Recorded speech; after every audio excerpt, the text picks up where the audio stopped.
parked right beside a super busy road, so the audio on this might not be so good. All right.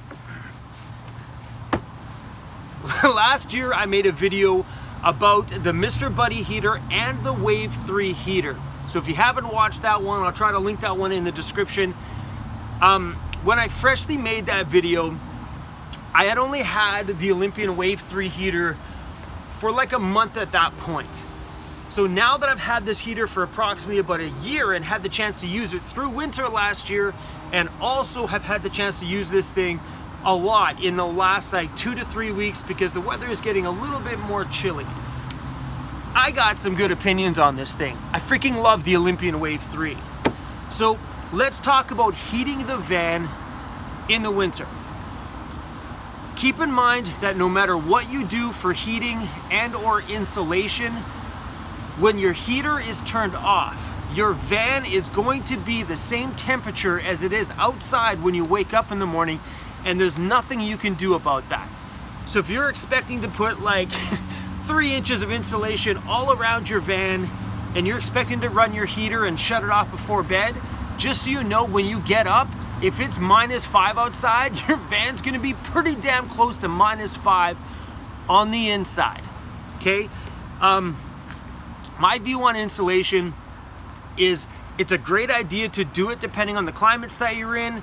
You know, make this judgment call on your own. There's no YouTube channel, no person that's gonna tell you the right and the wrong answer. Because your climate, your humidities, the temperatures are all gonna make a difference on what you need to do. I myself have about 1 inch on the roof, about 1/2 inch or so on the sides, and that's it. Super, super simple. I stay warm in the winter, and I don't know, summertime, I guess it might take a little longer for the van to, to heat up. Anyway, talking about the heater, the heating source that you choose is gonna be a massive game changer for your van. I found myself that the little Mr. Buddy heater I had, the one with the little propane bottle that screws into the side, was a lot more of a wetter, damper sort of heat. When you wanted heat, it gave you heat like right now. It was super good at giving you heat. The problem was, I found, is it wasn't a very comfortable heat. And when I first got it, I didn't know the difference. I bought the Buddy heater and I thought, well, this is what van life is gonna be like. This is what it's gonna feel like. That if I run it too long, my bedding is gonna feel like it's been in like a wet tent. It's probably the best way I could explain that.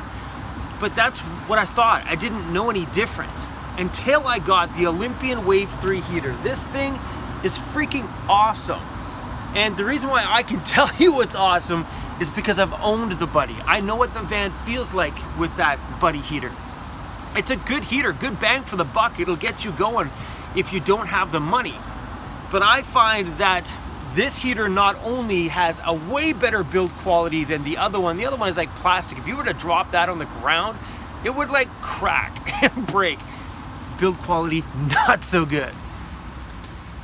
The heat on this one is, I don't know, it's a drier heat. It feels more natural, more warm. If I run this thing for like 5 hours straight in my van, I don't have that wet, gross, icky feeling in the air. It feels like my apartment did. It's comfortable, it's warm.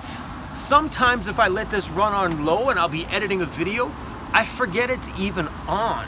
That's how comfortable it makes the van.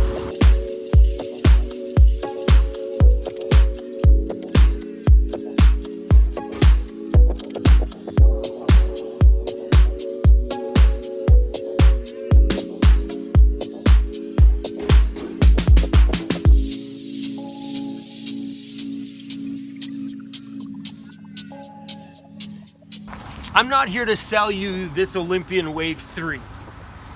I'm just here to let you know that the two main competitors in this cargo van style small van market is gonna be those two heaters.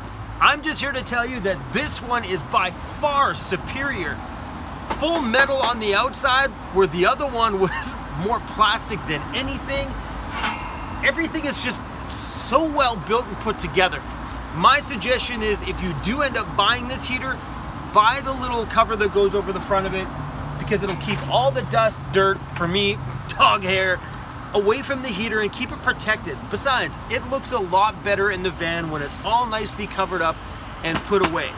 If you're gonna run propane in the van, please buy yourself a little alarm for the inside of the van so you know if you've got a problem.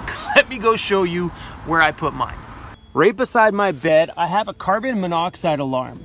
The carbon monoxide alarm will let me know if there's any carbon monoxide in the air. Plug your ears for a second.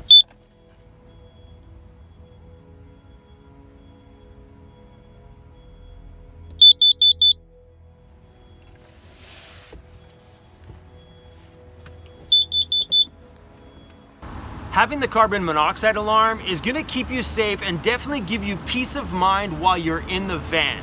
Because anytime you're running propane of any source, whether it be a burner for cooking on or it's your heating source, you always have that worry about carbon monoxide because that's a byproduct of using propane. Anytime I was running the Olympian Wave 3, there's never been a smell in the air from any source on there.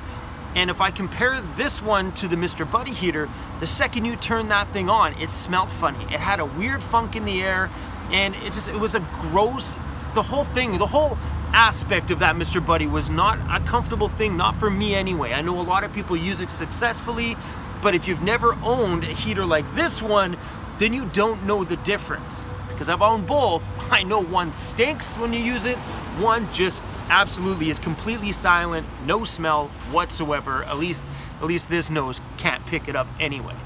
But getting a carbon monoxide alarm is a damn good idea, and they make some pretty high-tech ones. You can get ones with actual like a screen display on the front that'll tell you in a reading how much carbon monoxide is in the air at that point in time.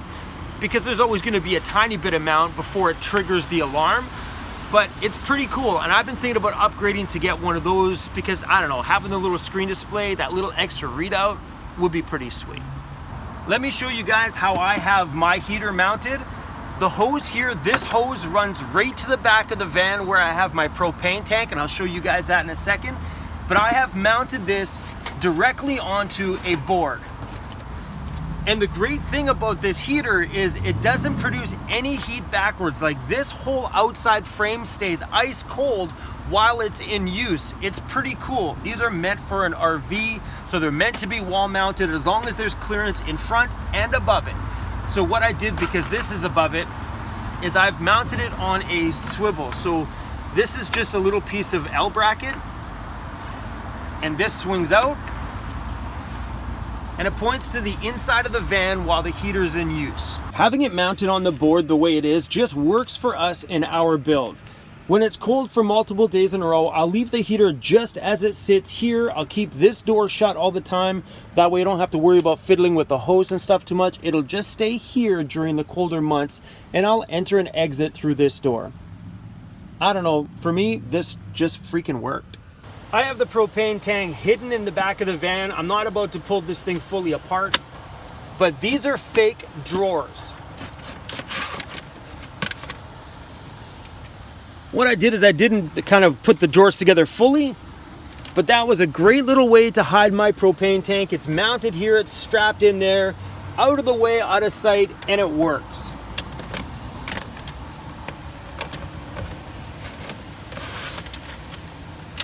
When you're gonna buy a heater for your van, I would suggest not to cheap out on your heating source. Remember, that's what keeps you warm on a cold winter's night.